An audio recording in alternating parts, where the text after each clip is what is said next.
चलिए त्रेता में, त्रेता युग में।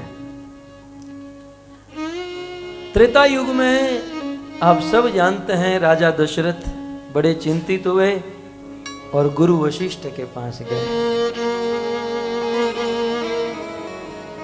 वशिष्ठ जी ने राजा दशरथ को अपने आश्रम में आकर देखकर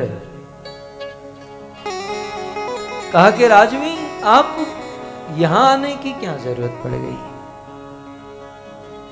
किसी को भेजा होता तो मैं आपके पास आ जाता।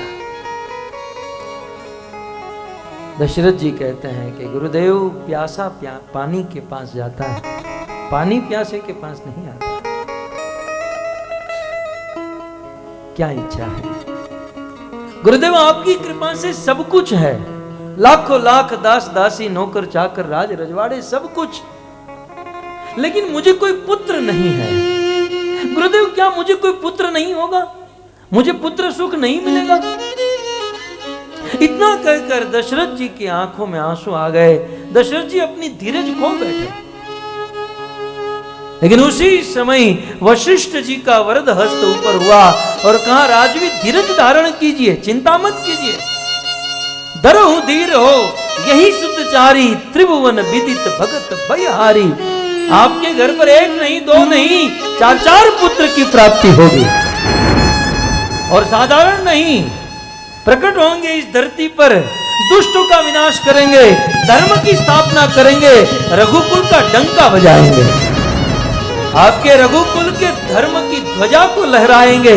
ऐसे चार चार पुत्र। लेकिन राजन, उस पुत्र को प्राप्त करने के लिए श्रृंगी ऋषि को बुलाना होगा, क्योंकि पुत्र कामेष्टि यज्ञ वही करा सकता है जिसने कभी किसी से दक्षिणा नहीं ली है। श्रृंगी ऋषि वशिष्ठ बुलावा, पुत्र लाभ शुभ यज्ञ करावा। श्रृंगी को बुलाया गया, बहुत सुंदर यज्ञ हवन कुंड बनाया।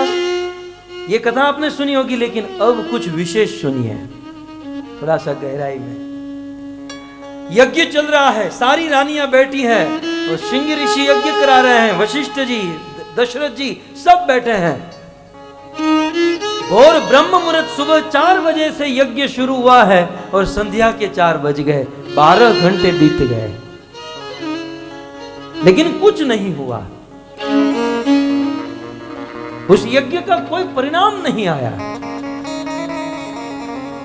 उस समय वशिष्ठ जी ने कहा कि गौ माता की कृपा के बिना कोई परिणाम नहीं आ सकता। वशिष्ठ जी ने गाय का शुद्ध घी मंगाया और दशरथ जी के हाथों में दिया। रामायण की चौपाई सुनिए। भक्ति सहित मुनि आहुति दी। गाय का शुद्ध घी लाया गया और भक्ति सहित प्रेम से राजा दशरथ ने उस यज्ञ में आहुति दी। आधी चौपाई आई है, आधी चौपाई बाकी है। इसका अर्थ क्या है? जैसे ही गाय के घी की आहुति डाली, अग्नि देवता प्रकट। भक्ति सहित मुनि।